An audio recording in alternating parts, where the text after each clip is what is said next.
Hello, nerds! Welcome to Generally Nerdy. This is your week in Nerdom comic books edition for the week of January 8th, 2018. This week, we're talking Star Wars in comics, we're talking Batman comic books, we're talking all kinds of stuff that's going on in comic books. But first... Quiet on the set, rolling. Hi, I am Bitsy Telek. Hey, I'm Hale Appleman. I'm Walter Kane. I'm Rene Aubergenois. Odo on Deep Space Nine. Michael Dorn, Lieutenant Commander Worf, Star Trek The Next Generation.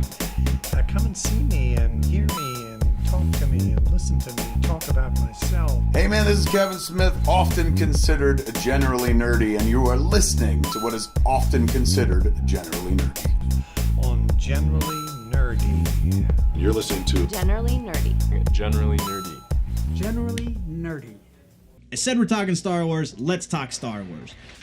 Forces of Destiny. Now, this part has me a little confused, and I didn't have the time to get any deeper into it necessarily, so maybe you know the answer, and if you do, let's talk about that in the comments. But IDW is publishing a Star Wars series? I thought Marvel had the exclusive rights to publishing Star Wars because they're all under this big Disney roof house thing places. So IDW is putting out a series of one-off issues. It sounds like they're one-off issues, called Forces of Destiny. They're focusing on the females in the universe of Star Wars, and so there's a book for Leia, Rey, Hera, Padme, Ahsoka, Rose, Paige, the two sisters from The Last Jedi, all of these things, and they're all, it sounds like they're all one-offs. The first issue is going to be Leia's book. It is, and these books all are similar. Let me straighten this out real quick in my head. Doodly is this, all right, so this is tied into the Forces of Destiny animated shorts that were on TV that we talked about a couple of months ago, I believe. So these are the same stories as those, just in comic book form. So yeah, they haven't outright said that they're going to be one-offs, but they're going to be one-offs. I don't know, this seems a little forced and recycled. Maybe that's why it's coming out on DW and not, or IDW rather, and not on Marvel, not as Marvel books, because the IDW gets less, IDW has less circulation things. Yeah, that's kind of where we are with that. Next on the list is Batman White Knight. We talk about this every new issue, so you shouldn't be surprised. But this one, we always get really interesting stuff. So now we find that Jack Napier, and if you haven't been keeping up with this series, Jack Napier is the name that the Joker is going by now that he's not the Joker anymore. He's running for city council in Gotham. The Neo Joker, who is a lady named Marion Drews, who used to be a bank teller and then became Harley Quinn for a while, and is definitely being played as the Harley from the Suicide Squad movie, which is hilarious to me. She is now calling herself Neo Joker, and she's taking over in place of Joker, and she's got the mind control over a lot of the other villains in a lot of the other rogues gallery, as it were.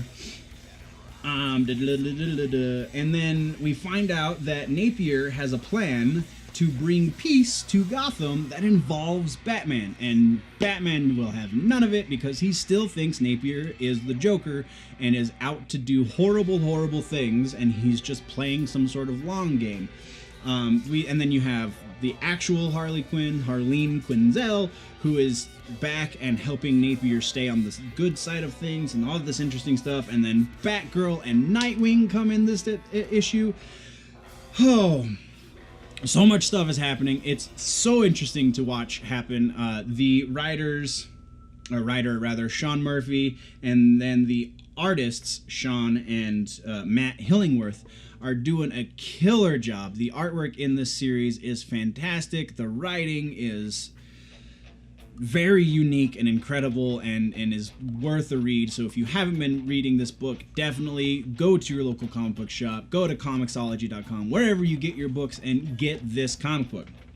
But we are moving on. More Batman news, though. We have another book called Batman and the Signal. This is happening at the same time as Dark Knight's Metal. So halfway through this book, Bruce, or Batman, however you want to refer to him, is gone, and so we just have this new character in the Bat family. His name is Duke Thomas, but his hero name is the Signal. He is the only member of the Bat family that has any sort of metahuman powers, even though his metahuman power is pretty lame. He has the ability to see where light has been or where light will be. What? What is that? What does that even mean? Like, how does that benefit you at all, unless you very specifically, which is what happens in this book, very specifically have a villain whose power is reliant on light somehow? The art in this book was good. It wasn't, I mean, it's nothing worth writing home about necessarily, but it's good enough, right?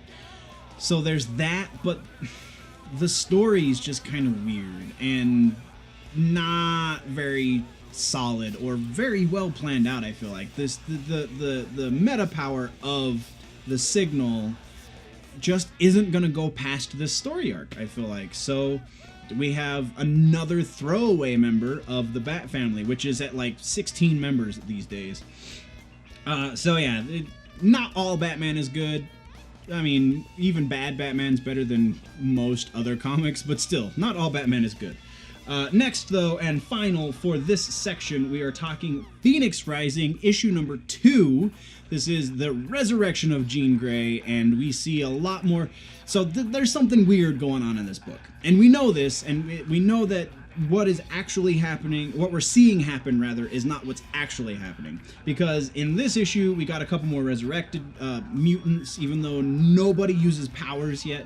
So we got Jamie Maddox, who is Multiple Man. We got John Proudstar, who is Thunderbird. And we got Moira McTaggart, who I don't believe has any mutant abilities at all. She's just a scientist who's died years ago in the books. She's also in this issue. And I don't know, it seems like this is, I mean, obviously, this is like a dream that Jean is in before she actually wakes up. The Phoenix, the force of the Phoenix this is how it's keeping her alive, I would imagine. We really won't know answers to any of what's happening probably for another 3 or 4 issues, if even that, but probably a lot closer to the end of this arc. Though I hope they start dropping some clues soon, because it's confusing. But that, my fellow nerds, is the end of your comic books update for this week. What did I miss? Let me know in the comments down below. What should we talk about next week? Also, down in those comments. If you want to continue the conversation, you can jump on over to the website. GenerallyNerdy.net is that website. You can find all of the social media links, Twitter, Instagram, Facebook, all of the stuff. Or you can just interact with me on the website. You can talk about I do post blogs and so on and so forth, so you can definitely join the conversation that way. Or you can help the conversation continue going by jumping over to the Patreon site, patreon.com/generallynerdy, where you can help support, keep this channel alive.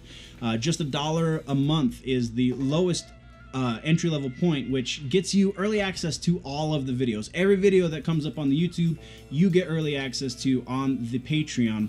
And you also get access to some of the videos that aren't on the YouTube. So definitely jump over there, help me get this going. $1 a month is so helpful. You can give me more money too, and if you give me more money, I'll give you more stuff. That's how this relationship works. But again, I thank you guys for watching this video. But before you go, you need to always remember, if it's generally nerdy, it's probably here.